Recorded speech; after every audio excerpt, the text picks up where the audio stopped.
They are the insiders, Bob McKenzie, Pierre LeBrun, and Darren Dreger. Guys, Kelly McCrimmon has to be considered a leading candidate for any vacant GM job at the moment. Bob Nicholson happens to have one, Dregs, and he's here at these meetings. The tricky part is, when can you start talking to some of these guys? George McPhee made it clear to us today that he's not going to consider letting anybody talk to McCrimmon until after their year is done. Makes it tricky timing for Nicholson. It does, and it gets more complicated considering the fact that we're talking about assistant general managers like Kelly McCrimmon, like Dave Nonis with the Anaheim Ducks. In a perfect world, Bob Nicholson and the Edmonton Oilers would like to start seeking permission to speak to these candidates in the next 10 to 14 days. But, you know, if Vegas and perhaps Anaheim and some of the other teams involved in this say, no, hands off until the end of our season, well, that puts Nicholson and the Edmonton Oilers in a tough spot. But they're narrowing down the candidate list. I believe that it's around 10, and it's got some interesting names on it. McCrimmon, Nonis, Keith Gretzky, perhaps the incumbent, obviously, doing the work on an interim basis. You've got Sean Burke, who's got a deep connection to Bob Nicholson back through the Hockey Canada days, is in the mix. Mike Futa from the Los Angeles Kings. Mark Hunter, of course, will be on that list, and there'll be a number of others.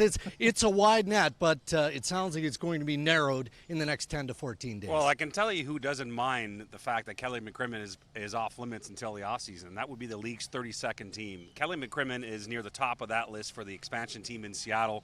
And while Seattle hasn't officially decided that they're going to hire their first GM this summer, that's where they are leading. They will want to talk to Kelly McCrimmon, and that appointment would be 2 years before puck drop in 21-22 for the Seattle team. So the general managers wrap up day one of their meetings here, Bob, and there's lots of different little items on the list, but is it just me, or does this, maybe more than most other years, feel like there isn't really a big chunk of meat on that bone this year? You know what, Ryan? There is no doubt about it. This is a general managers meeting like no other that I can recall. That is, there's not a hot button topic. I mean, I've been here at these general manager meetings right after Mark Savard got KO'd by Matt Cook, and that was the advent, of course, of Rule 48. And there have been other controversies with video review in the past where general managers came in just loaded for bear saying, we're going to change this, we're going to change that.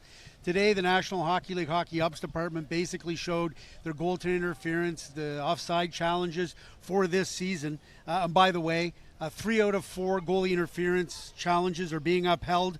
1 out of 3 offside challenges are being upheld. So note to coaches, you've got a better chance of getting a reversal on an offside than a goalie interference. But nobody's upset, and it's and I think it's probably the kiss of death for the playoffs. We're sitting here saying that there's not as much widespread controversy about these. I know everybody has their one-offs. They don't like this or they don't like that.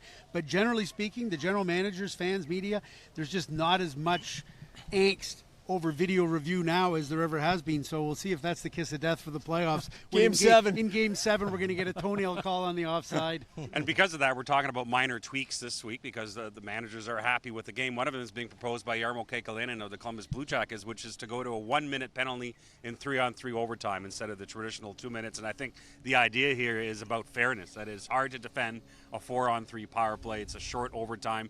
This would give the team that's killing that penalty a chance to hang in there. So we'll see if the managers support that for the end of the week. Well, and speaking of penalties and the possibility of additional video review, I think that there is a slim possibility that you could see a video review specific to a 5-minute major penalty. And what that would do would allow the referees on the ice to take a quick look to make sure that, in fact, it's a major penalty. That's been discussed in a smaller breakup group. I expect that it'll get to the main floor here, but I don't expect that it'll be introduced to the league anytime soon. Meetings continuing over the next couple of days. They are the insiders. That is insider trading from Florida.